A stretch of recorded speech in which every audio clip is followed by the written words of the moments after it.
Pessoal, está aqui no Papo Fair, dentro da nossa sala de reunião, sala de podcast, Copa, sala do café, aqui é a nossa casa. E como eu costumo dizer, para casa a gente só traz quem a gente conhece, quem a gente gosta. E hoje a gente vai receber aqui Daniel Mendes. O Dani é um amigo nosso, parceiraço em um monte de coisa que a gente faz aqui. E a gente falou, vamos tomar um café? Vamos. Então vamos tomar um café e gravar um podcast. E vocês vão conhecer que é um cara extremamente antenado aí. E a gente já fez alguns projetos juntos, já participamos até de voluntariado junto. Então seja bem-vindo, Dani. Obrigado pela tua vinda. O Charles está aqui hoje porque o Charles é o cara do back-office aqui, da TI, um pouco do marketing, um pouco da inteligência artificial. Eu sou o cara do front, mais na neurociência e tal.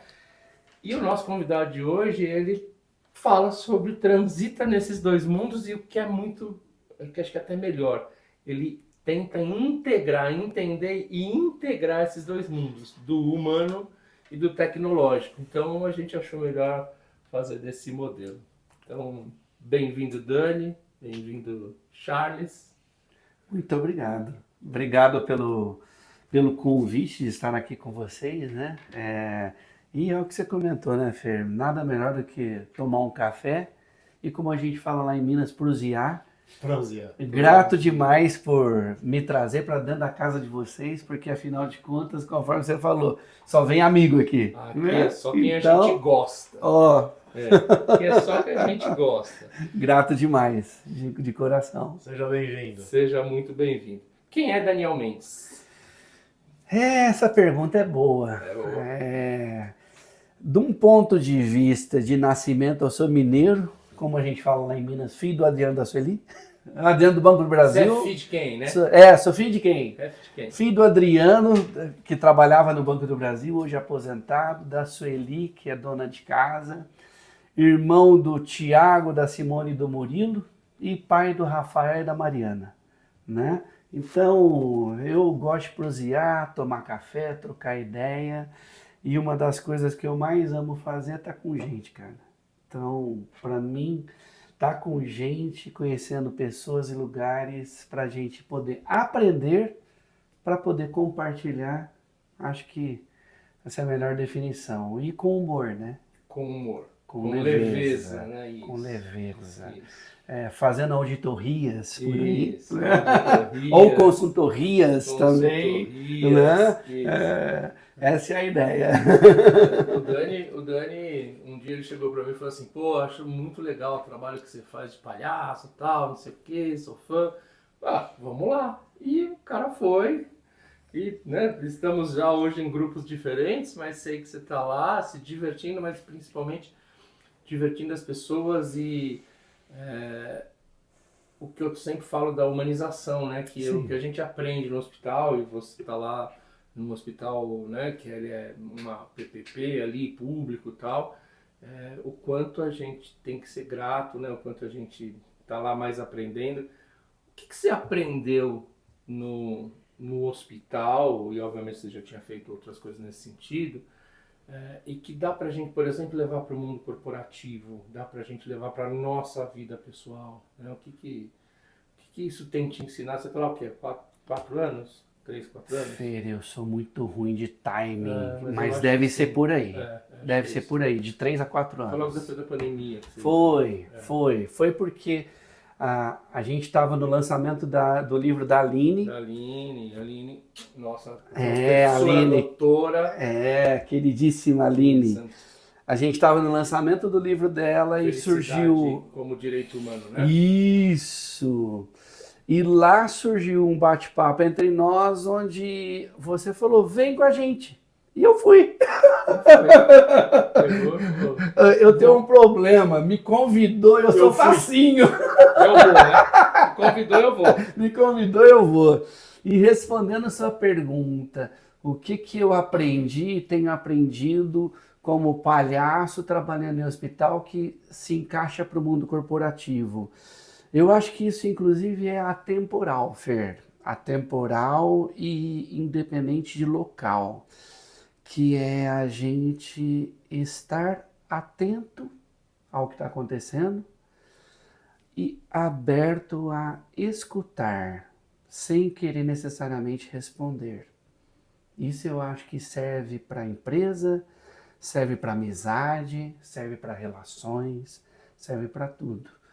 Porque, principalmente num hospital que a gente lida com seres humanos, debilitados em geral, né? Seja o próprio paciente ou quem está cuidando e junto, acompanhando, o impaciente, né? A gente não consegue ter respostas prontas. Então, isso para mim, a arte da escuta tem a ver com fair job, diagnóstico. Você perguntar para entender, né? Exatamente. E não para responder. Né? Isso. Então eu acho que o maior aprendizado que para mim está a todo momento reforçando, porque o aprendizado a gente precisa ter rituais de manutenção, senão se perde.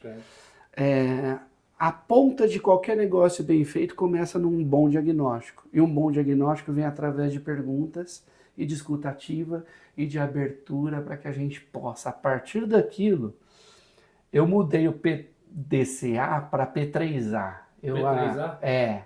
Ao invés de PDCA, que é mais complexo, até tá em inglês. Plan, Do, Control, Act. Isso, eu chamo de P3A. Tá. Planejar, agir, acompanhar e ajustar. Isso. Eu abrasileirei e troquei para isso. P3A, muito bom. P3A. Nunca tinha ouvido, muito bom. Eu não sei se isso existe em algum lugar, acho que tá? Não. Veio um download e é P3A. Né? E como a gente fala lá em Minas, né?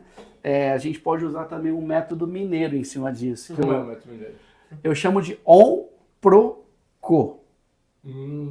Para fazer o planejamento. On-pro-co. Por quê? Eu primeiro tenho que saber on-cotô. Que é o que os aplicativos fazem na hora que a gente abre o Waze, o Google Maps, o Uber, o 99. Ele fala, posso usar a sua localização? Exatamente. É a situação atual, é o as-is dos projetos. Qual é o seu objetivo? Qual é a sua situação atual? Qual é o seu contexto? O contexto. Né? Depois que eu sei on-cotô, eu quero saber para onde eu vou. Para onde eu vou. Qual é o meu to be? Qual é o meu destino? O que eu desejo realizar? Só depois de saber o on-cotô, para onde eu vou fazer o com-covô. Que é o plano de ação. E eu gosto de escrever esse plano de ação com 5W2H. What, where, when, who, why, how much, how long, how many, whatever. Que é um lead jornalístico, né? Também de escrita. Para poder fazer o P do P3A. Aí eu planejei isso. Aí depois eu começo a agir, dirigir o carro, andar no Uber, etc., para ir atualizar o mapa acompanhando e ajustando, recalculando a rota. Então eu acredito que isso é atemporal, independente do lugar, contextualiza tudo o que precisa. Na palhaçaria a gente precisa estar o tempo todo, em tempo real, fazendo isso. Isso, tem que estar com o Bluetooth e com o Wi-Fi ligado, porque é o tempo todo. Atualizando. A gente chama, né? Isso é uma coisa curiosa, né? Porque quando eu comecei há 15 anos, né, estudar palhaçaria, tá, entender, poucos falavam do palhaço relacional. Né? Porque o que a gente faz no hospital é diferente do que o cara faz no circo, na rua, no teatro. E o relacional é a relação que às vezes a plateia dela é uma, duas, né? São duas pessoas, né? Alguém lá. E assim, a gente está muito próximo e você se alimenta daquilo que a pessoa está te dando. Né? Você tem, obviamente, que a gente treina bastante, o improviso é muito treino, mas a gente usa o que a gente recebe. E para receber, você precisa estar aberto a escutar.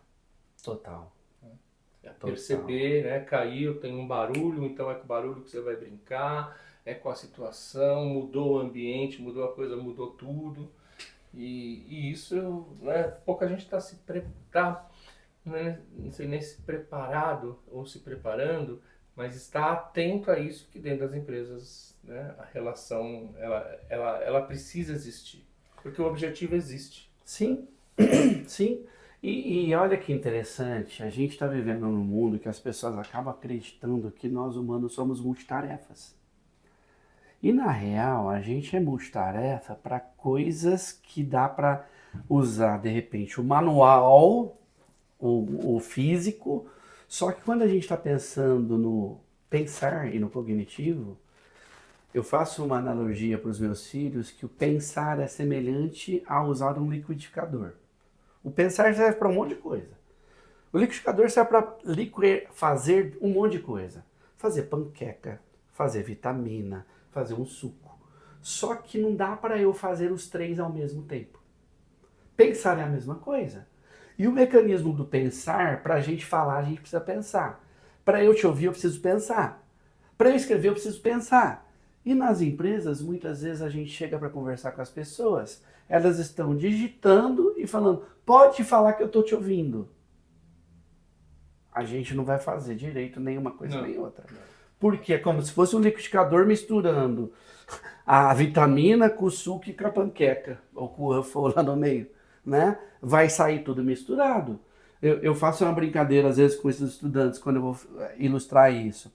Tenta ler uma página de um livro enquanto alguém te conta uma história simultaneamente. Você não vai conseguir. Não vai dar certo. Porque o lugar, o recipiente onde processa aquilo é uma coisa só. E as pessoas estão acreditando que elas ficam mais produtivas fazendo isso. Existem estudos que mostram. Pegaram dois grupos. Um grupo que falou assim, você vai fazer a tarefa 1, 2 e 3 até terminar. Fez a 1, termina, começa a 2. Fez a 2, termina, começa a 3. E pegaram outro grupo e falaram assim, você vai fazer a 1 por X minutos, na hora que você ouvir um sinal, você para e você vai mudar para uma segunda tarefa. Se ouvir um sinal, você para, você vai mudar para a terceira. Né? E tarefas de média para alta complexidade, onde exige raciocínio. O movimento de você trocar de tarefa, quando você volta para uma tarefa que você parou, você tem que fazer um raciocínio de onde eu estava mesmo. Readaptação. Isso se perde tempo. Uhum. E essa perda de tempo faz com que quem faz assim ao invés de assim, gaste de 20 a 30% mais tempo do que quem fez cada uma por vez. E além disso, o movimento de você retomar aonde você estava te cansa mentalmente. Então, quem faz esse movimento multitarefa aqui tende a chegar no final do dia mais cansado do que quem foi monotarefa. E mais suscetível ao erro, né? Porque o que a gente tem falado hoje na Fair Job, que é quando você melhora o ambiente, e o ambiente é o aprendizado, é a segurança psicológica, né? A inclusão, a contribuição, a possibilidade de desafio. Você, na verdade, você não está fazendo essa pessoa mais produtiva, você está fazendo essa pessoa mais eficaz. E a eficácia é justamente de não ter o retrabalho.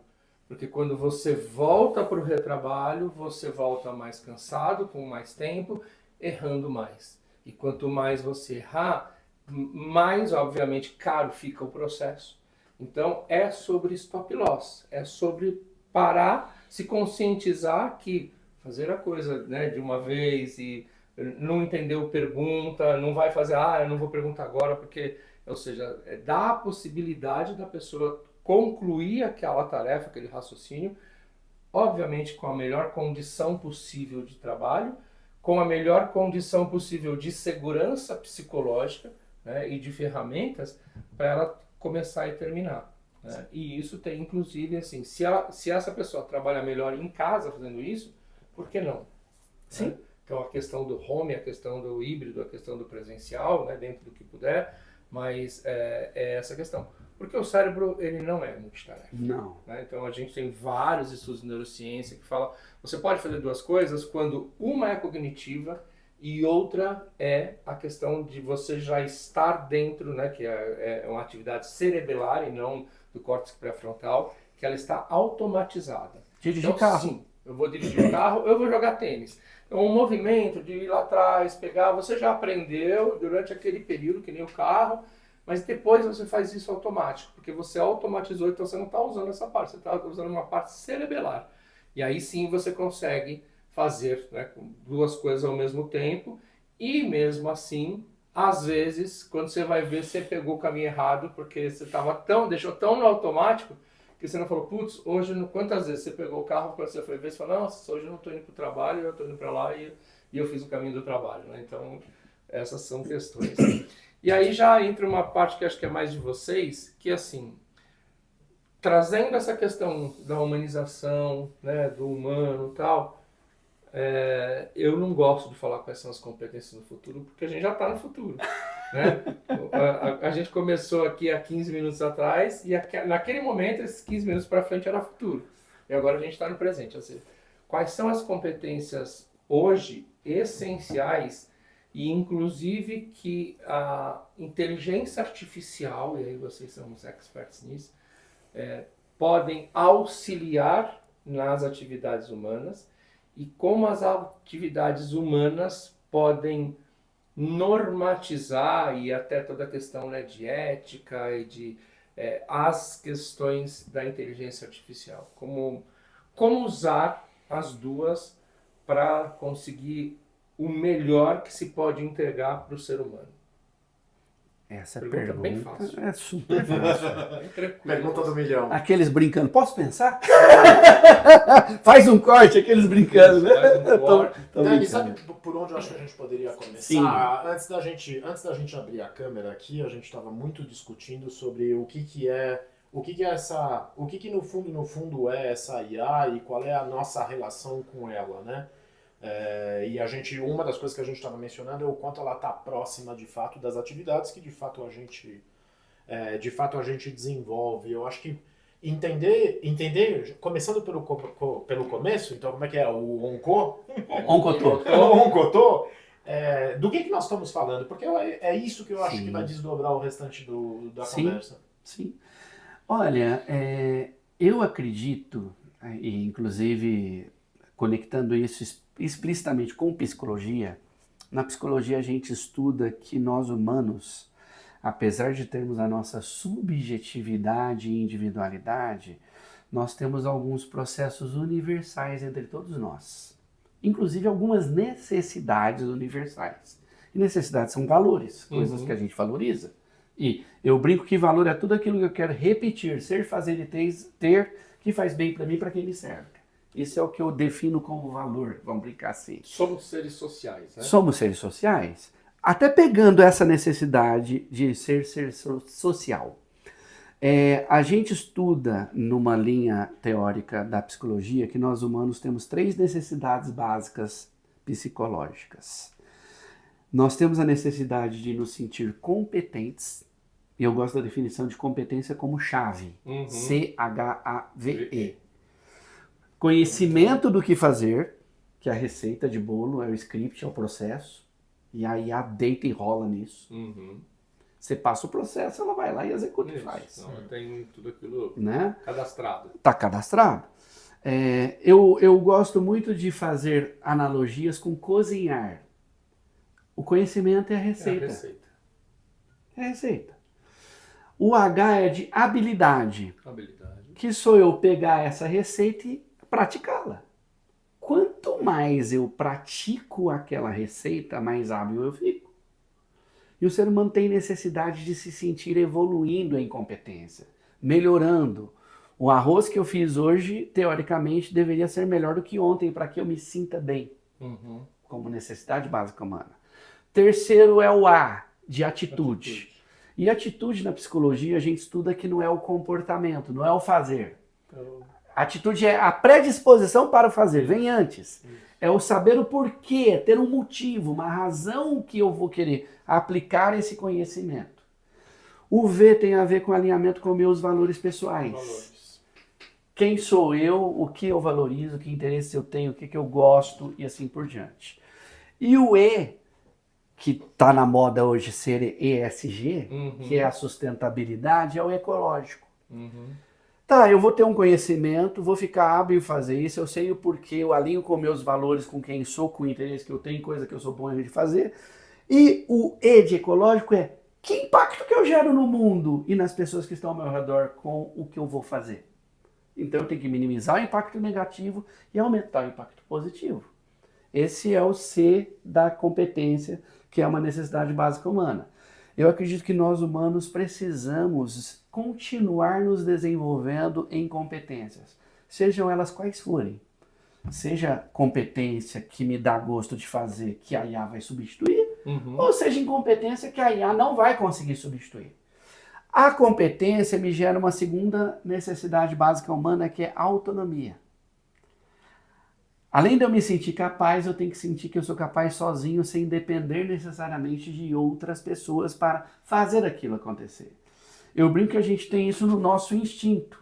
Eu lembro do meu filho com 1 ano de idade, o Rafa, que eu pegava na mãozinha dele para ele aprender a andar, ele fazia assim. Soltando, né?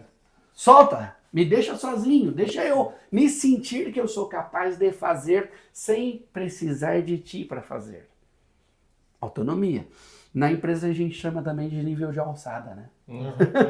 Qual é o meu nível de alçada que eu consigo? Até onde eu posso ir? Os processos, né? Isso. E o terceiro é pertencimento, relacionamento. Nós somos seres que nós precisamos nos sentir pertencendo como parte do lugar onde eu estou. Isso a IA não consegue fazer. E quando a gente conecta isso com outra questão da psicologia, que a gente chama que nós somos seres biopsicossociais. Bio é corpo, é hardware, é o físico, eu tenho que cuidar do corpo, né? De alimentação, sono, exercício físico, tudo coisa que cuida do corpo. Né? Os 7 pilares do MEV, Isso, de vida. Exatamente. O psico é a mente, é o software, que é o que governa a ação. Né? Eu até brinco que o software é macio, é maleável, é mais adaptável do que o hardware. Que é forte, né? Isso, duro, fixo, né? Rígido. E o social, que são as relações. Olha de novo como relacionamento está presente nessa história. Eu acredito que nós humanos, e a IA não vai substituir isso, precisamos continuar a buscar, seja o que for que seja interesse de cada um de nós, desenvolver competência para ter autonomia e para se relacionar cada vez melhor com as pessoas, cuidando do corpo, da mente e das relações. E o que a IA, eu acredito que isso nunca vai conseguir substituir? Afeto. Você falou que você só traz gente aqui que vocês gostam. A IA não tem sentimento de gostar ou não gostar. Aliás, a IA é uma puxa-saco, né? Se eu falo assim, não, IA, eu quero pintar isso de verde. Excelente escolha. Maravilhoso, que bom, tem tudo a ver com você. No prompt seguinte eu respondo assim, mudei de ideia, quero pintar de amarelo. Ela vai falar, melhor ainda, tem mais a ver com você. Então eu falo, cuidado. IA é puxa-saco, IA defende interesse do criador dela. Claude tem uma visão, GPT tem outra, Gemini tem outra, Grok tem outra, Copilot tem outra, e assim por diante. A gente não quer ser catastrofista aqui, mas evidentemente que a gente precisa Também conectar os pontos. Alertar algumas coisas, né? Eu acho que assim, evidentemente que eu acho que o mais bacana da gente entender é que a gente está no início de um processo de transformação. E, na verdade, cada vez mais está se falando em inteligência sintética. E a gente tinha muito essa... Até a brincadeira que a gente usava aqui dentro, de inteligência natural e inteligência artificial, cada vez mais está se falando de inteligência sintética. E quando a gente fala de sintético, na verdade, todas essas questões relacionais e etc., na verdade, qual é o espaço que eles façam, de fato, elas passam a ter. Porque parece que não há muito espaço, principalmente quando a gente restringe um pouco mais essa nossa discussão para ambientes de trabalho. Porque aí nós estamos falando de estrutura produtiva. Estrutura produtiva, que dentro da lógica do Oncompô lá... Na verdade, a gente entra numa lógica, inclusive, econômica. Sim. E isso, portanto, a gente tem o aspecto humano, sem a menor sombra de dúvida, mas a gente tem um processo produtivo que está mudando. Então a gente está falando cada vez, teoricamente, estaríamos falando de cada vez um grau de automação cada vez maior. Estamos falando de eliminação das camadas mais baixas, inclusive de competências e de estrutura organizacional, portanto analistas e etc. E aí, teoricamente, a gente seria coordenadores de agentes. Essa é teórica, uma das teorias vigentes. Então, se teoricamente o que permanece é o humano, mas aquilo que teoricamente na interação com esses recursos, na verdade o que sobra é o sintético e o racional, a gente teoricamente é tomador de decisão a cada segundo. Então, como é que você enxerga este caminho e como é que você enxerga este futuro? Haja visto que o principal desafio que me parece que está na mesa é entender onde é que isso vai parar. E eu acho que não está claro para ninguém. Oncovô.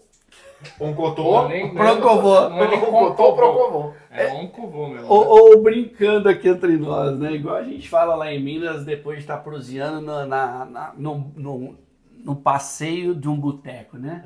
Você está tão perdido, ou estamos tão perdidos, igual o cego no meio de um tiroteio, brincando assim, né? Total. Que essa resposta para essa pergunta a gente pode elocubrar aqui, vamos falar assim. Teoricamente são coisas tipo adaptabilidade, né? Sim. Teoricamente são coisas que na verdade são o como, não são o que. Mas, Sim, né? sim. E a adaptabilidade, eu acredito que, independente disso estar acontecendo, é outra competência humana que ela é atemporal, ela é relacional, ela serve para que a gente possa viver mais leve e bem. Eu costumo dizer que eu sou muito otimista. E, ao mesmo tempo, eu busco ser muito realista em relação às possibilidades. Desde o ano 2000, numa época que ainda nem se falava em inteligência artificial tão pesadamente como se fala hoje, apesar da IA em conceito, em algumas questões computacionais, estatísticas, etc., tratarem de 1950 e bolinha, vamos brincar assim, eu brincava que a área de tecnologia, ela se autofagocita, ela se autoconsome, ela se mata. Ela se reinventa. Né? Ela se reinventa e ela aprende sozinha e ela se torna autônoma cada vez mais. Eu vou um pouco além na catastrofização dessa questão que você trouxe. Eu não acho que a gente vai precisar nem coordenar agentes. Eu estou falando catastroficamente dizendo aqui. Porque vai ter um agente que vai coordenar os agentes de tanta inteligência que vai existir ali, que vai saber, inclusive, a partir dos nossos próprios comportamentos, entender qual é a nossa lógica, qual é o nosso viés. Porque eu sei que eu tenho até alguns amigos e amigas na psicologia que falam que eu sou doido de dizer que o ser humano tem lógica. Porque para mim tem. E muita lógica. A diferença entre nós três aqui, por exemplo, é que você tem a sua lógica, eu tenho a minha e você tem a sua. Mas tem lógica. Tem lógica. E a IA conversando com a gente, ela vai pegando essas nuances lógicas. Tanto é que, eu vou dar um exemplo do que está por detrás dessas lógicas, que vai me contar questões muito mais profundas, princípios, valores, estruturas que governam o nosso jeito de ser. A minha filha Mariana, hoje de manhã, falou: papai, eu perguntei pro GPT quem eu seria se eu fosse uma música, que lugar eu seria, que cheiro eu teria, etc, etc. Que remete aos 5 sentidos, por assim dizer, mais algumas outras coisas. E a IA, apenas com o nosso conversar com ela, nos conhece até muitas vezes melhor do que muitas pessoas se conhecem. Isso é lógica. Lógica pura. Vamos brincar assim. Isso é banco de dados, né? Banco de dados, é dados. Ela já tem dados sobre você, que você mesmo forneceu. Exato. E uma visão, quando a gente começa a correlacionar elementos, você começa a encontrar, até certo grau, causas e efeitos no meio disso tudo. Então, assim, na minha humilde leitura, eu acredito que o mundo do trabalho como ele é hoje, ele vai ser totalmente reinventado. Totalmente, na minha leitura. E pensando em economia, eu acho que vai quebrar o mecanismo como é hoje. Igual quando se inventou o dinheiro lá atrás, quando se inventou a pólvora, quando se inventou o fogo, etc, etc. Mas a própria ruptura que a gente está tendo, né? E a gente tem eras, né? A era da transformação, né? A era do conhecimento, agora a era da inteligência artificial. A gente adora, né, estudar, e a gente estudou muito a questão do palhaço. O primeiro palhaço da era moderna foi Charlie Chaplin. Ele vem exatamente num momento onde existe a mecanização, ou seja, da Revolução Industrial. Sim. Ele começa... Aí ele faz um filme em 1937, que chama Tempos Modernos, que retrata um profissional de uma fábrica que tinha acabado de mudar e que era a linha de produção completamente biruta. Ou seja, ali ele mostrava problemas de saúde mental no trabalho. Ali ele previa. 1937. 37. Né? Aí depois ele faz um que é O Grande Ditador, que é um filme que ele fala sobre o ego dos grandes dirigentes e das guerras. E aí você olha e você fala, também estamos passando por isso. Aí ele faz um outro filme, que é Luzes da Ribalta, que ele adota ali, né, que ele começa ele se apaixona por uma pessoa que é cega, e que aí ele começa a mostrar as coisas que ela não enxergava, que era uma mulher, ele se apaixona por ela e tal, mas que tinha muita questão da empatia, que é uma das coisas que a gente, né, busca valorizar. Então assim, lá atrás ele enxergava tudo isso, mas principalmente num momento de extrema ruptura entre o não industrializado e industrializado, e que eu acho que a gente só está, né, o mundo é cíclico, mas a gente só está transportando isso para um inteligência artificializado do não artificializado, mas o sofrimento psíquico estava lá, e ele previu. E o sofrimento psíquico está hoje aqui, né, e a gente está achando que isso é por causa da pandemia, que isso é por causa de não sei o quê, mas todas as vezes que o medo do desconhecido se torna maior, obviamente que ele cria uma baliza, cria uma barreira, na verdade, e que as pessoas começam a adoecer mais do que deveriam, porque o sistema de luta-fuga fica sempre ativado. E neste momento, o sistema de luta-fuga da grande maioria da população está ativado, por uma série de questões. Como é que a gente acalma né? Como é que a gente faz um prompt para nós mesmos, né? Autoprompt. Autoprompt. Boa! Acalma. Fer, olha que interessante. Você trouxe diversas questões aí sobre estarmos inseridos em contextos sociais de transformação grande, onde o Chaplin remontou a gente querendo se adaptar ao que o mundo propunha e demonstrando que as pessoas não estavam conseguindo lidar com essas situações, se tornando biruta, né? Que você trouxe aí em suas palavras.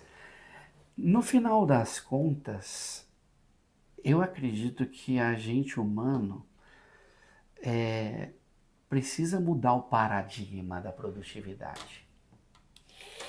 Porque produtividade é impossível a gente ganhar de um computador que processa infinitamente mais do que nós. Impossível. Isso. Só que ao mesmo tempo, o computador, a IA, etc., não vai gerar uma sensação boa da gente sentar junto, tomar um cafezinho e prosear, se abraçar, se olhar no olho, ter empatia, se sentir parte, pertencimento e assim por diante. Então, eu acho que a gente precisa reformular, eu acredito de verdade que a gente precisa reformular esse paradigma. Inclusive paradigmas que foram colocados goela abaixo na gente, num sentido de é assim que tem que ser, tem que fazer desse jeito. E a gente sabe que envolve interesses de que a gente haja, que a gente produza, que a gente faça, etc. E a gente está chegando no momento que o executor desse fazer está se tornando a máquina que teoricamente, com o passar do tempo, se torna cada dia mais barato do que um ser humano trabalhando ali, produzindo. E mais autônomo, né? E mais autônomo para ganhar dinheiro. Então eu acho que as relações de troca humana vai trocar a moeda. Eu acredito nisso. Que a moeda vai ser a gente se sentir bem, talvez. Olha só. E não do tipo assim, vem aqui no meu podcast que eu te pago X reais para você gravar com a gente. Você tá recebendo alguma coisa pra estar aqui? Nossa, não vou nem falar porque tá no meu contrato de milhões. Contrato de confidencialidade. Né?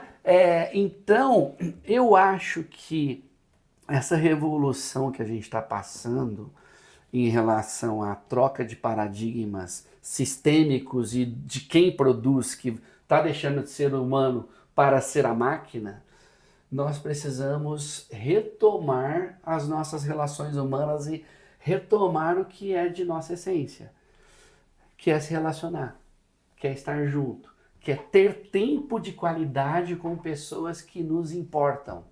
Aliás, importar é botar para dentro de casa, né? Trazer de fora, né? É trazer de fora para dentro, né? Eu acredito que para que a gente faça isso com cada vez mais consciência, a gente precisa escolher momentos offline, mais longe do aparelho celular, né? Refeições offline. O que eu estou chamando de refeição offline? Cara, vai almoçar com um amigo, com um irmão, com um filho, celular não está na mesa, TV desligada, para que a gente exercite relação. Por isso que isso para mim vai muito ao encontro do que eu falei para vocês antes da gente começar a gravar. Para mim, aprender sobre IA é, antes de tudo, aprender sobre inteligência humana. Em vários aspectos. Para desenvolver a inteligência artificial, a gente copia a humana. E o humano, para se tornar humano, ele tem que voltar a afetar e se permitir ser afetado. Só que para eu sentir o afeto, eu tenho que estar presente. E para eu estar presente, eu não posso estar dividindo a minha atenção. E toda vez que eu fico usando o celular de maneira intensa, frequente, principalmente scrollando feed, eu estou trocando no meu cérebro assuntos onde, como diria o Ricardo Basaglia, do podcast Lugar de Potência, a gente tem um mar gigante de conhecimento com centímetros de profundidade. E o nosso cérebro passa a não dar valor a nada. Nenhum aprofundamento. Porque eu preciso dar atenção e repetição e foco no chave, né? Tem que repetir, aplicar um conhecimento várias vezes para que aquilo para o meu cérebro se tornar valoroso. Aí eu crio uma rede sináptica ali, né? Um caminho neural de conhecimento que se torna sabedoria, até aquela brincadeira, né? Conhecimento é saber que tomate é fruta, sabedoria é não colocar ele na salada de fruta, por exemplo, né? Como brincadeira aqui, né? Então, eu acredito que talvez a resposta mais adequada para a gente buscar resolver, retomar essa nossa humanidade sejamos mais offline enquanto juntos. Mais olho no olho, mais afeto, mais abraços, mais escuta atenta, ativa, querer responder menos e ser mais curioso, acolher mais o que o outro está falando do que só falar.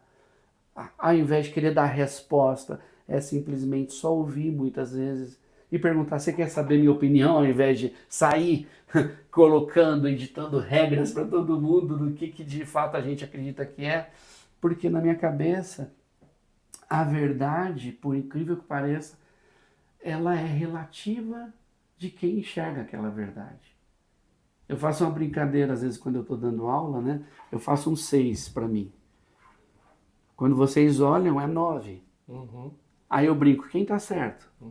Depende do ponto de vista. Todos estamos certos. Se vocês me convidam para eu ir para o lugar de vocês, eu vou ver 9. E se eu convido e vocês aceitam vir para o meu lugar, vocês vão ver 6. Isso para mim é crença. Crença para mim tem que ser flexibilizada para que eu tenha empatia, para que eu vá para a compaixão de também discernir o que está no meu alcance fazer para ajudar quem quer ser ajudado, para eu não querer fazer pelo outro o que eu gostaria de fizesse. Porque está aí um ditado popular também errado, né? Faça pelo outro o que você gostaria que fizesse por você. Quem foi que disse que você quer e valoriza a mesma coisa que eu e você Que tem as mesmas expectativas que É o você. que a gente, Exato. é o que a gente fala sobre singularidade, né? E esses dias eu estava vendo, né, um novo autor aí falando, né, sobre a singularidade da própria IA, ou seja, o quanto ela tem, né, de autonomia, o quanto ela tem de flexibilidade, porque ela depende de um prompt teu, e dentro daquele prompt teu, ela não sai daquele prompt. Então, assim, o quanto ela está inflexível com o seu prompt. E a partir do momento que você tem que dar um novo prompt, você vai ter que dar parâmetros. E mesmo que você peça vários parâmetros, ela vai ter que ou trazer de uma forma superficial, ou seja, ela nunca vai ser singular, né? E as visões, né, as vontades, elas são singulares. Então, quando a gente fala sobre capacitação, treinamento, olha, ninguém partiu do mesmo ponto, né? Um homem e uma mulher, por si só, já partem de pontos diferentes, socialmente diferentes. Então, assim, você vai sempre... A gente fica ditando o que os outros precisam aprender, sendo que cada um fala assim, isso aqui eu já sei faz tempo. E o outro fala assim, nossa, eu nunca tinha ouvido falar disso. A gente vê isso talvez até mesmo com os nossos filhos, né? Sim. Aquela história de precisamos dar o mesmo tanto de amor e a mesma educação para os nossos filhos. Não. Meus filhos são profundamente diferentes. O que um precisa, o outro não precisa ir inversamente. E essa questão de... E até acrescentando essa correlação que você fez com o IA, no fundo, a IA ela é uma ferramenta. Como ferramenta, ela tem contexto e ela tem aprendizado, que é exatamente por aquilo que a gente passa. Então, você estava resgatando essa questão do o quanto a gente... o processo de pensamento, na verdade, é parecido com o nosso humano, né? A hora que a gente traz, a hora que ela tem contexto, ela tem uma especialidade. A gente vê aí as IAs especialistas em fazer vídeo, outras em raciocínio, outras em texto, outras em 3D, outras e assim por diante. O prompt e o contorno do prompt, uma das coisas que, inclusive, eu já até para economizar token, eu já comecei a pedir para as IAs para de puxar o meu saco. Você me dá respostas objetivas, não perca tempo formulando frases de agrado. Isso torna a conversa muito mais objetiva e isso, inclusive, reduz tempo e massa de leitura. Então, quando a gente constrói esses prompts e quando a gente quer produzir alguma coisa lá, geralmente o resultado mais estruturado ele vem de uma sequência de trabalho de raciocínio que talvez fosse o nosso. Quantas vezes, quando a gente foi construir alguma coisa, começa por pedir, olha, o que é que tem no mercado parecido com isso? Feito isso, olha, então como é que um produto que tem essas características deveria se colocar? Então, no fundo, a gente está, já que estamos conversando com uma máquina e com uma ferramenta que tem características muito próximas das nossas, a gente faz as coisas muito mais rápido, mas a gente acaba tendo que passar pelas mesmas etapas. E aí, por consequência, todas as características humanas que estão embarcadas que você acabou de mencionar. Charles, eu costumo dizer que a gente pode usar a IA para fazer patê. Uhum. Eu com as minhas siglinhas que eu vou criando, né? Anagramas. Cara, Acrônimos. A minha origem é TI, né? Uhum. Então eu integro TI com psicologia, né? Então em TI tem um monte de acrônimos, né? Mnemônicos, etc. Patê vem de eu posso usar a IA para pensar criticamente. Antes de pedir, eu gosto de pensar com 5W2H, né? E pensar na resposta para avaliar o que ela me trouxe, né? Eu posso usar a IA para aprender, porque se lá tem a biblioteca do universo inteiro, eu posso aprender quaisquer coisas, com quem eu quiser. Inclusive pedindo para a IA simular que é um professor de Harvard me ensinando, por exemplo. Eu posso usar a IA para ter ideias, Porque eu vou colocar o meu repertório de ideias da solução que eu quero jogar para um cliente, para um paciente, para um projeto, seja lá o que for. Eu vou falar assim, além dessas ideias que eu estou te trazendo, quais outras que você pode me trazer de benchmark do mundo? Aumentar o repertório. Aumentar repertório. E o último, eu digo que o E é de estruturar e escrever. Porque ela organiza a bagunça. Né? Então, se eu parto de um pressuposto e na real a gente faz patê o tempo todo mesmo antes da IA. Antes da IA a gente já fazia patê. Só não tá Porque ela vem aqui, ela traz um mundo de conhecimento numa tacada só e ela acelera todo o processo. Ela é a máquina que industrializou o pensamento. É isso. Vamos ligar assim. Enquanto a máquina que produz um copo de maneira industrial, repetitivo, super eficiente, que antes era um ferreiro que ficava lá batendo, a IA moe tudo isso, vamos brincar assim, que a gente faz bater o tempo todo. A gente o tempo todo está pensando. Aliás, acho que era Aristóteles que dizia que o que diferencia o homem animal pro o animal não homem é o pensar. Isso. Né? O aprender tem a ver com a competência para gerar autonomia e também para se relacionar às necessidades básicas humanas. O ter ideias é para solucionar problemas. E o estruturar e escrever é deixa organizar para realizar, para fazer a coisa acontecer. Executar. E outro elemento que eu diria é a IA é um espelho de quem a gente é. Super. O tempo todo. Então, ela vai se ajustando conforme o que a gente fala com ela. Se eu falo para ela, para de puxar meu saco, ela vai parar de puxar meu saco. Né? Só que aí entram algumas outras questões, até de quando a gente pensa de isolamento social de algumas pessoas. Por que para mim a IA nunca vai dar certo para ser uma psicóloga? Só para pegar um exemplo que, aliás, é um dos maiores usos. Isso, infelizmente. A IA, ela olha o nosso psico. Ela não olha nosso bio e nem nossa relação social. Ela conversa com o nosso psico, o nosso software. Então, toda vez que eu estou conversando com ela, eu estou fazendo realizando um comando. E eu estou fazendo uma engenharia reversa para ela. Ela faz, na verdade, uma engenharia reversa interna. Para tentar entender por que você está pedindo aquilo para ela. Isso. Então, ou trazendo assim, ele já me pediu isso, agora ele me pediu isso, com isso, dá isso. Ela está supondo... Com base em dados, estatística, do que provavelmente vem a ser a melhor resposta, por assim dizer. Probabilisticamente dizendo, e não deterministicamente dizendo. Isso. Né? Então... Ela é uma ferramenta de média, né? Ela é uma ferramenta de média. É uma ferramenta de média. Né? Onde ela busca a melhor resposta estatisticamente dizendo. Então, quando eu observo que ela se adapta a quem eu sou, nós humanos precisamos de estímulos até de confronto em relação a quem a gente é. A IA não confronta a gente. A IA puxa saco, nossa. A IA não pergunta se eu dormi bem. A IA não pergunta se eu fiz ginástica. A IA não pergunta se eu comi bem. A IA não pergunta se a minha relação com você está boa ou não. Olha como... A IA não cuida, né? A IA não cuida. Cuidado, né? Então, eu posso até programá-la para fazer essas perguntas, mas ela tampouco terá empatia e respostas que se adaptam com o nosso sentir.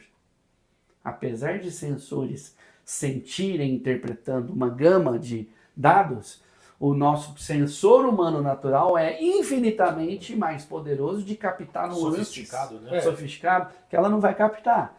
Então, apesar de ter adaptações e ela ser um espelho nosso, ela não olha para as dimensões corpóreas, apesar que eu posso colocar um wearable, mas mesmo assim vai ser restrito, e ela não olha para as nossas relações, que são tudo elementos que geram bem-estar ou mal-estar.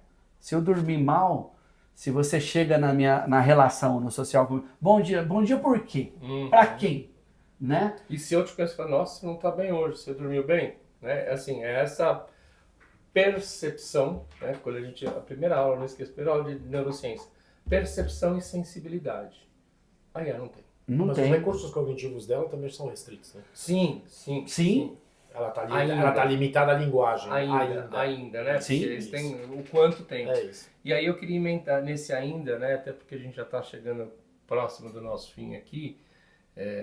deste papo, desta prosa, né, mineiristicamente falando,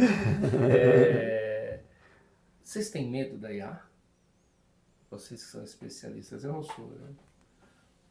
Eu nem pensei nisso, mas de onde eu venho não tem muito. Você tem medo, Charles, da IA? Vocês têm medo da IA? Eu não tenho medo da IA, eu tenho medo das consequências econômicas da IA. Das consequências econômicas. Econômicas. Na verdade, por justamente entender que é aquilo que a gente estava mencionando agora há pouco, que é um pouco daquilo que você falou, né? A gente tem medo do que a gente não conhece. E está muito claro que a gente não sabe aonde isso vai parar. E que por conta da fala do Daniel muito acertada, a lógica do modelo produtivo vai mudar. E por consequência, o que a gente entende de produtividade, portanto, geração de valor, para o modelo econômico atual, não está claro o que vai se transformar. E principalmente o que vai ser o nosso papel dentro desse processo como um todo. Porque como a IA vai substituir determinadas atividades, como foi a Revolução Industrial, então, assim, tá tudo certo. Eu acho que a gente está vivendo só mais um novo ciclo. A única coisa é que estamos no momento em que a gente não enxerga, e isso é aflitivo. Então, se eu tenho medo, eu tenho a aflição de não conseguir perceber a real dimensão que isso vai alcançar, assim como aconteceu com a transformação digital, assim como aconteceu com a Revolução Industrial, assim como a Revolução Agrária e todo o resto, a gente vai voltar a história inteira da humanidade. Eu acho que é uma questão do momento. Este momento traz muita incerteza. Então, eu acho que é isso. A gente vai ter uma visão... E hoje a sensação que eu tenho, por isso a aflição, é que não vai ter espaço produtivo para todo mundo. Então, como é que fica essa história? Como é que a gente se rearranja como sociedade e até mesmo como civilização? Você tem medo da IA? Medo, eu sinto que não. Não me parece que eu tenha medo da IA. Agora,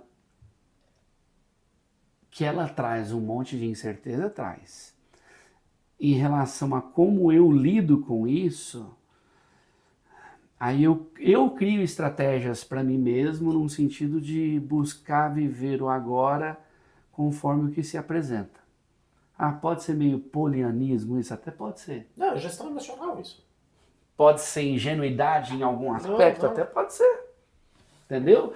Mas de verdade, hoje, eu até busco não ficar pensando muito e exercitando futurologia, por assim dizer.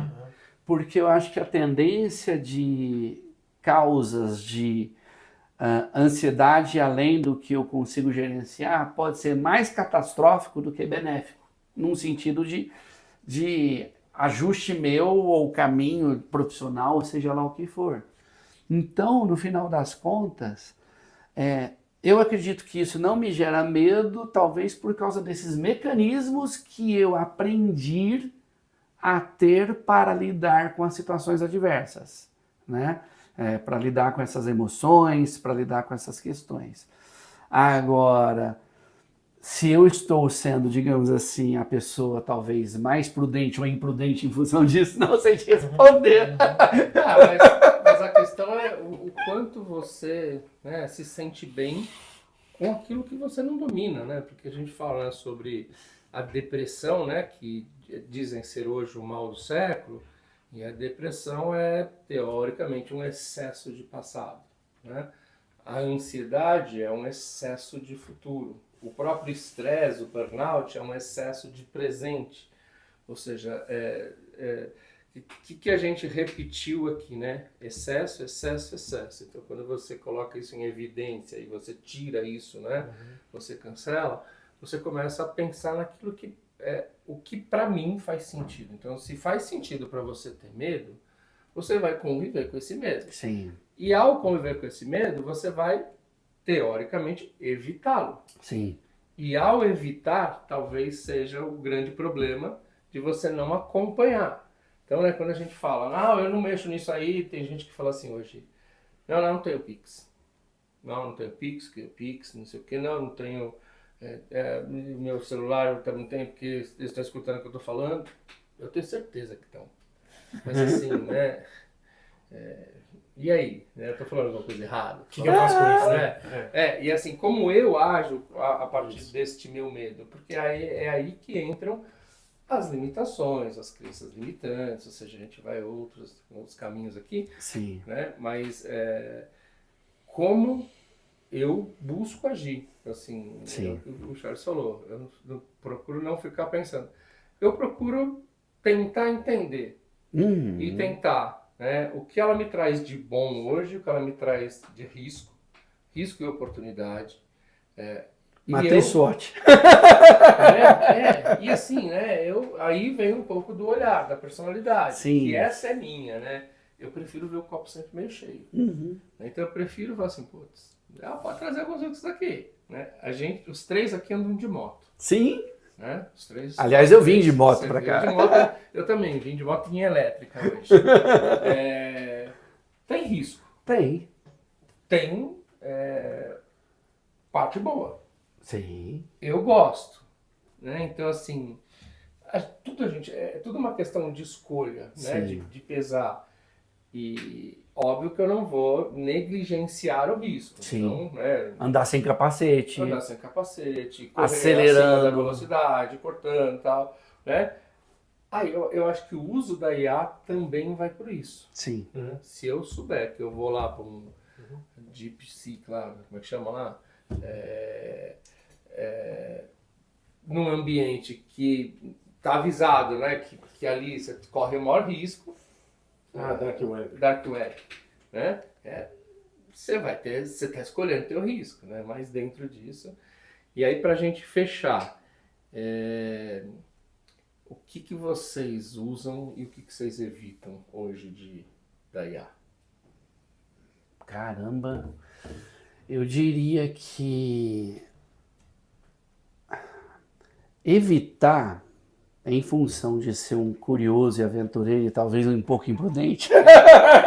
Moleque, como diziam as nossas avós. Moleque! Moleque. Eu acredito que eu acabo evitando só aquilo que eu quase não conheço, por falta de conhecimento. Porque fora isso, eu sou early adopter de muita coisa. Muita coisa, mas muita coisa. Por exemplo, quando a Alexa começou nos Estados Unidos, e eu trabalhava para uma empresa americana, eu comprei a primeira versão da Alexa que lançou lá. Aquela chatinha ainda, não era? Era um cilindro alto, preto, assim, magrinho. E eu me lembro que eu encomendei, eu comprei, chegou no hotel, a gente estava no treinamento, meu chefe virou assim, você comprou uma Alexa, você é louco? Eu falei, por quê? Esse negócio vai ficar ouvindo você o tempo todo. Eu falei, sim. Mas eu acredito que a gente já é monitorado o tempo todo, querendo ou não, né? Isso aqui vai permitir eu automatizar a casa, por exemplo, ligar a luz, apagar a luz. Tudo bem que cá entre nós, hoje eu acho uma frescura várias dessas coisas que eu dava valor. Hoje. Você queria conhecer. Mas eu queria conhecer, né? Do tipo, sobe persiano automático, baixa persiano automático, Alexa, abre a fechadura da porta, ela abria a fechadura da porta, coisas do gênero, né? Liga a televisão, Alexa, né? E assim por diante. Hoje, várias dessas coisas eu acho besteira, apesar de continuar tendo uma Alexa em casa muito mais para ouvir música. Eu tenho e é para bagunçar com a Alexa. Você deixa ela doida que você... Não, e eu assim, solta a rota. Você já pediu pra ela rotar? Não! Peça pra ela peidar.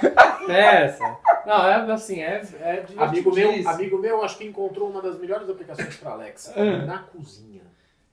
Coloca timer, te dá receita, te avisa quando tá na hora de trocar. Cara, isso é fantástico. Muito legal. Fantástico. Muito lista legal. de compras, coloca aqui o que tá faltando.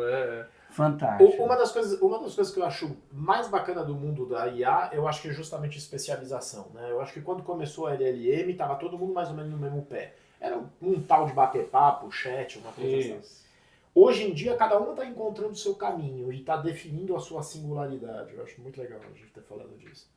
E está definindo o seu caminho de singularidade no tom ou até mesmo no tipo de output que ela gera. Então, eu acho que assim, o que mais fazer, eu acho que é o tempo todo tá ligado e testar. O que não fazer, eu acho que tem muito a ver com aplicação e com como. A hora que a gente de fato dá a ela a autonomia de gerenciar coisas do que nos compete para fora, eu já fico com o pé atrás. E principalmente empresarialmente. Esse negócio de... Esse chatbot foi testado à exaustão até de fato começar a virar uma ferramenta E mesmo assim empresarial. ainda erra, hein? Hoje em dia, inclusive para aquilo que vai da porta para fora em termos de marketing, uma das pedras fundamentais é a auditoria daquilo que de fato é aplicado. Porque a hora que o bicho é solto, ele faz o que ele bem entender lá, tem que ficar de olho nele. Sim. Da mesma maneira como a gente faria com o call center, da mesma maneira como. Então eu acho que assim, o lado de perpetuação daquilo que a gente já faz normalmente com os nossos times ou com um ser humano, para mim é o que mais vale no mundo da IA. É assim, é exatamente o mesmo processo.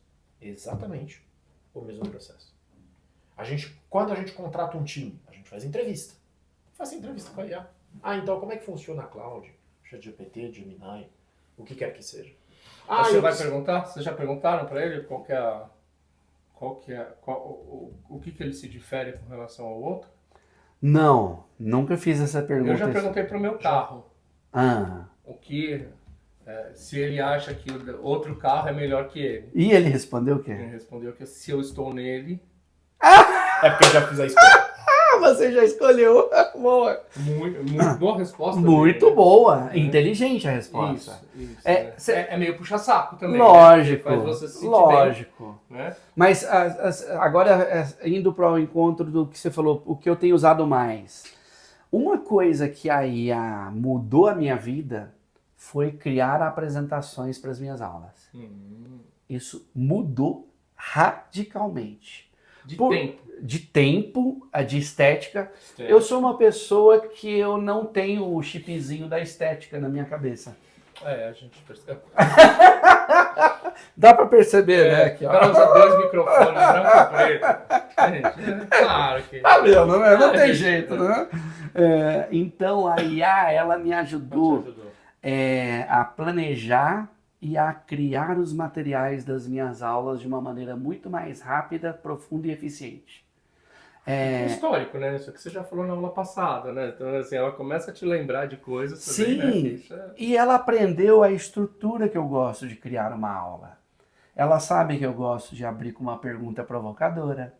Ela sabe que eu gosto de contar alguma história que responde àquela pergunta provocadora para criar um hook, para que os estudantes queiram saber mais, do tipo, para que isso para mim?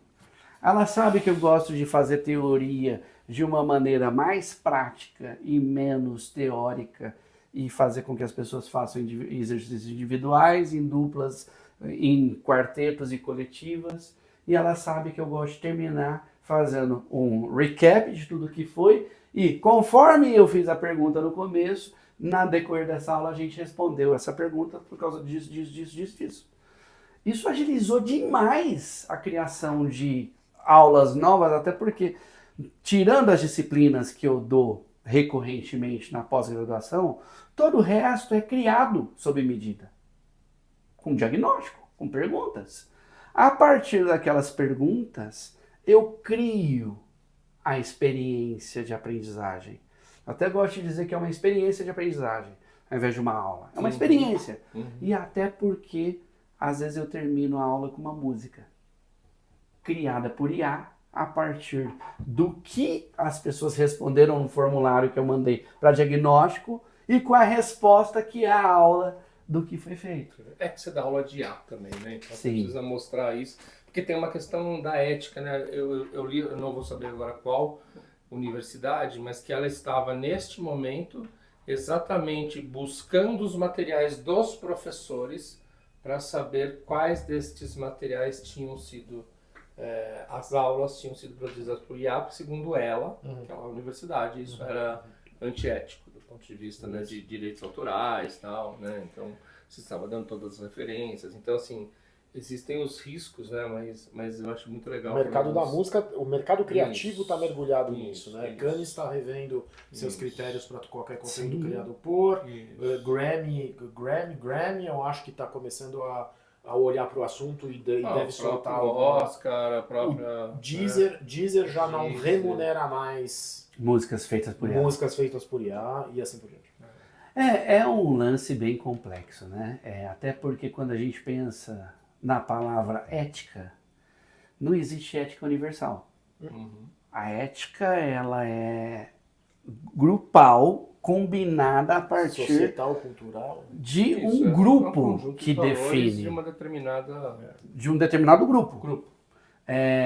Então, de um ponto de vista ético, por assim dizer, se essa universidade, por exemplo, na visão dela, de quem é dono dela, de quem constrói as regras dela, não é ético um professor produzir aula com IA, as pessoas que querem trabalhar para ela, para estarem na ética dela, precisam se adequar. Isso. Ou precisam se alinhar a esses valores. Exato. Né? Ou sai. É isso. É um alinhamento de princípios. Exato. Né? É o que a gente fala das empresas, né? Não existe lugar errado. Existe a pessoa no lugar errado. Sim. Né? Não existe nem pessoa errada e nem lugar errado. Existe pessoa no lugar errado. Não deu match, né? Não deu match. Não deu match. Né? Sim. Isso que a gente falou de Fair Job, a gente falou de ser um Tinder para mostrar, olha, a empresa é assim, você é assim. Você dessa empresa tende a ficar bem, ou você dentro dessa empresa tende a ficar mal. E para isso eu preciso ter 2 diagnósticos. O da pessoa, mais ou menos o que ela acredita, né? E para falar, dentro disso você vai se dar bem. Dentro disso, olha, talvez não seja o melhor lugar para você. Sim. Um recrutamento e seleção deveria seguir os princípios do Tinder. No sentido de match. Isso. Interesses mútuos. Isso. Se ele que então, e isso tem uma crítica, né? Porque ele tem que olhar o interesse do cliente, que geralmente quem contrata é a empresa, ou não contratante, mas né, e às vezes é a pessoa, e ele tem o interesse da empresa dele. Então, às vezes, assim, nossa, esse cara não vai lá, mas se eu falar, eu vou ter que refazer tudo isso aqui de novo. Então, assim, obviamente, como tudo, ele é mais complexo. Muito mais né? complexo. Mas é isso. Sim. E as recomendações finais, que nós já passamos um pouquinho do tempo aqui. O que vocês recomendam hoje para um profissional, e principalmente essa galera mais jovem e tal, que lida bem mais, né? E melhor, além de mais, mas muito melhor com a tecnologia, mas o que vai ser o diferencial do futuro? E onde eles têm que prestar atenção? Eu diria que um primeiro aspecto é desapego. Desapego. Por quê? Porque a gente está vendo aí que existe uma disputa entre as IAs, que hoje uma é melhor, amanhã é a outra e por aí vai. Semelhante ao que é Android e Apple, só para brincar, né? Quem usa iPhone, acha que o iPhone é melhor do que Android. usa, E quem usa Android acha que o iPhone não funciona direito, e assim por diante. Então, a minha leitura vai de novo para desenvolvimento de inteligência humana. Flexibilidade mental, desapego e abertura para o novo. Porque esses elementos permitem adaptabilidade, que isso é atemporal. Darwin já dizia, sobrevive aquele que se adapta. Se adapta melhor. Não é o mais forte, nem o mais... E quem filtra é o ambiente, porque o ambiente é mais forte que o ser humano, ali naquele meio. Isso. Né? Então, eu estou olhando para uma perspectiva buscando até ser atemporal. Eu acredito que esse desapego e essa mente aberta para querer ter menos razão e se abrir para as perspectivas dos Como outros. dizia a avó, né? Você quer ser feliz ou quer ter razão? Exatamente. Então, talvez ser mais feliz do que ter mais razão, né? Ter menos razão para ser mais feliz, quem sabe? Então, sim, dizem demais porque... Então você não briga com as IAs? Eu não brigo. Eu brigo. Como eu brigo? Você xinga elas? Eu xingar não, mas eu... Poderia. Então, por exemplo... Mas né, o que te leva a brigar com a IA? Por exemplo, eu uso, embora eu tenha uma paga, eu uso as outras de graça. Obviamente que todas as outras de graça têm um limite. Sim. Então eu falo, então quer dizer que aqui acabou, né? Você daqui para frente você só me entregar se eu te pago, né? E aí elas tendem a ter uma resposta do tipo, não é isso, veja bem. E algumas vezes ela entrega mais, mas eu chamo elas de uma certa interesseira. Entendi. E é muito bom, porque eu já consegui várias coisas além do que o meu pacote permitia. Olha só, você hackeou o sistema. Provocado. Ele chantageou. Provocado. Ah, então tá bom, já entendi, né? Eu tenho mais dinheiro, se eu contratasse... Você não vai me responder, eu vou lá pra outra. Não, hein? eu falo. Muitas vezes eu falo, né? Ah, então tá, pode deixar. E tem as, desejo boa sorte. E elas, né, são educadas e tal. Mas assim, elas já chegaram a me entregar muito mais do que elas estavam dispostas justamente para eu provocar. Então, nesse sentido... Fica a dica aí, ó. Isso dá um corte, hein? Hashtag, fica a dica. Dá uma chorada. Sintetiza a frase, então, como seria a dica? Desafie os próprios interesses da IA, da sua IA. Interesses comerciais. Comerciais da IA. Boa, boa. E você? Eu gosto muito do tema do desapego. Eu acho que foi bem feliz a tua colocação, por uma questão muito simples. Com a IA, na verdade, eu acho que a velocidade da mudança agora, ela não reduz mais. E eu acho que ela não está mais numa dimensão humana. A velocidade das mudanças, ela é um estado de fato. E ela é logarítmica. E ela é logarítmica. Inclusive exponencial e inclusive na capacidade computacional, Isso. portanto, assim, dali para dali. Isso. Então, a mudança é a única certeza e cada vez mais rápida. E aí a gente entra em questões, e é por isso que eu sempre tenho medo dos cenários catastrofistas e da gente, de fato, fazer juízo sistemático de valor em cima daquilo que a gente enxerga, que tem uma questão geracional clara. Nós mesmos, com a história que passamos pelos anos 2000, transformação digital e etc., cara, para os nossos pais, essa velocidade de MTV, videocassete, celular, era uma coisa bizarra. E evidentemente que para nós nativos era bobagem. Uhum. Passamos por isso de maneira boba. Então eu acho que uma das coisas que eu procuro me policiar o tempo inteiro é o quanto eu estou sendo um velho cringe idiota com os meus vieses geracionais e o quanto efetivamente a gente consegue se adaptar. Então o desapego é de fato assim, ó. Não sei se vai essa geração dos nossos filhos já se desapegou completamente da questão de informação, dado ou imagem pessoal. Ela está em tudo, sendo que a gente sempre preservava um certo vida secreta e a exposição sistemática em redes sociais, para a gente sempre foi um absurdo e etc. Essas crianças já se desapegaram disso tudo. Eu acho que o apego a uma competência fechada, e eu acho que ela está sendo revista, já visto até mesmo o teu comentário, de que, cara, as relações produtivas estão sendo completamente revolucionadas. Ponto, parágrafo. Então, o que é que sobra? Sobram as atividades artesanais, sobram as atividades criativas, sobram, e até as criativas, algumas coisas já, né? Uhum. Então, o que vai sobrar é provavelmente do mundo físico, porque os robôs ainda não chegaram. Estão chegando, né? Estão chegando. Os humanoides lá. Então eu acho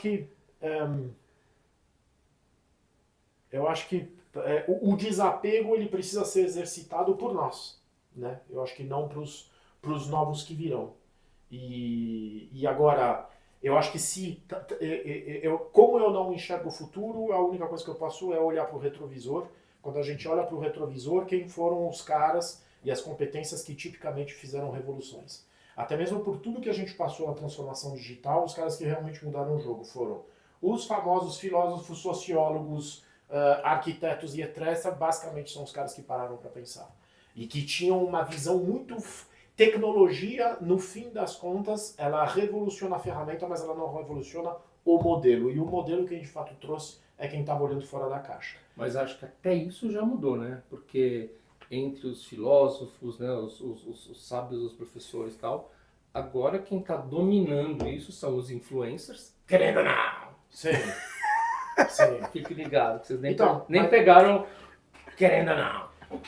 Sério. Quem foram Né? os caras? E aí... Quem foram os caras das grandes startups? Foram os abandonadores de Harvard, Stanford e etc e tal. Sim. Que eu acho que, guardadas as devidas... Tem umas teorias da conspiração por aí em sim. cima disso. Guardadas as devidas proporções, são de fato gente que, cara, sem qualquer percepção de limite em modelo de negócio, fala assim, eu vou fazer e pronto. E que seja e que aconteça o que acontecer. E os caras fizeram acontecer. Porque você pega hoje um influencer, é o cara que tá competente ou não, né? E tem gente competente, né? Tem, Mas assim, tem. tem muita gente. Até, Mas a maioria não é. então, mas eles são- 80-20, se a gente falar. mas a competência em saber ler algoritmo é uma competência. É uma competência. E esses caras têm. Sim. Nós três gostamos muito de comida aqui. Tem gente muito competente fazendo conteúdo gastronômico. Muito competente. Eu viajei com um cara, o cara é churrasqueiro desses top, bombado, tal, não sei o que lá. O cara veio de churrasco. Tem demérito nisso? Não, O cara não pelo tem. contrário. Evidentemente que depois o que a gente está fazendo é Pelo criticando contrário. aquele conteúdo de baixo contribuição. Sim. Então, o que quer que de seja. novo, né? a Juízo de contribuição- valor. E ela é singular, né? Ela é Porque, singular, né, exato. Você pega hoje, né? O que mais move é a dicção, Isso. né? Então você tem lá A hoje dicção, inclusive, em conteúdo. a dicção em conteúdo, né? Em conteúdo adulto, Total. em conteúdo de aposta, em conteúdo, né? Ou seja, esses caras sabem ler a mente humana, o pior da lente humana e usar isso. E isso, gostemos ou não do ponto de vista ético, é uma competência. Sim. Né? O cara, né, percebeu rápido lá que criar um jargão, querendo ou não, é um jargão. Criar esse jargão, você começa a ter engajamento. Né? Então, desapego é um bom caminho. Desapego é um bom começo. Desapego é um bom começo e talvez a gente continue essa história mais pra frente, né? Sim. Com 2 ou 3. Mas bom, Capítulo 2. onde a gente te acha, Dani? Muito obrigado, mas onde a gente te acha, as suas redes? Eu sei que você é um TikToker. No TikTok, no Instagram, no LinkedIn.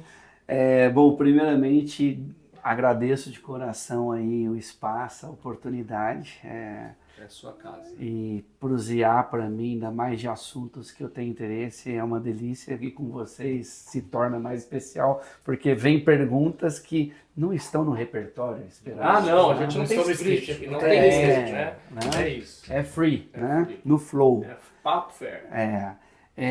Onde as pessoas me acham? Em todas as redes eu estou como Daniel Mendes Pro, de professor. Daniel professor. Mendes Pro. Sem ponto, sem nada. Sem nada, Daniel tudo Mendes junto. Pro. Daniel Mendes Pro. Ou Tudo. Pro, de profissional. Ou Pro de profissional ou Pro de professor. Né? Os dois servem. Tá. Né? Então, no Instagram, no TikTok, no YouTube, no meu podcast lá, Psicologia IA, é como Ok. Daniel Mendes Pro também. E o meu site é danielmendes.pro.br também. Ponto pro. Né? Então, em todas as Nós redes, vamos colocar aqui embaixo todas as redes. estou como Daniel Mendes Pro, aqui embaixo, ou aqui em cima, ou aqui do lado. Né? E querendo falar comigo, só se conectar, estamos aí disponível para fazer dancinha no TikTok. Não, isso eu não sou tão bom. Não. Isso é uma competência. É uma competência que eu não Mas isso é uma desenvolvi. competência cringe. É. Falar cringe já é cringe. Já é cringe. Vamos profissional. farmar a alma, então, né? Farmar aura. Aura, E se não eu- é alma, aura. Não. E eu, Farmar eu alma. já vi Vamos cringe fazer. sendo evoluído numa aplicação que não presta. E Isso. na verdade já não é nem mais uma questão geracional, já Não, evoluiu é. para outra coisa. Hoje é farmar aura. Farmar farmar, não é formar, é Farmar aura. aura. Né? E, então, já existem até campeonatos de farmar aura. A gente pode um dia colocar. A primeira vez que eu me senti velho foi quando eu usei justamente uma dessas expressões e meus filhos falaram assim, pai, Nossa. já não se usa mais. É muito rápido, né? Ok, já Na tá hora que você fora. piscou, já não é mais já- farmar já- aura. você é. toma Eu era bom disso, mas eu Você já toma tô fora. café da manhã? Café da manhã é totalmente demodê. Sério? Eu sou completamente. O que se faz então no lugar de Não, tomar café? não se Pula. toma café, pula. Já É almoça. isso. Ah, Uma da é? tarde almoça. E faz então regime intermitente ainda. Isso. Assim, Já, então, assim, Aliás, nem deve chamar mais regime desapego. intermitente, Isso. né? Desapego. Bom, hoje com as canetinhas, né? Hoje não existe mais gordo, só existe pobre. Fé job. É um fair job. É um fair job. Hashtag. É isso, gente. É isso. Daniel Mendes aqui. A gente volta numa segunda, terceira vez pra gente E a conversar. revanche. Beleza? Valeu. Obrigado. Obrigado a vocês. Valeu. Valeu.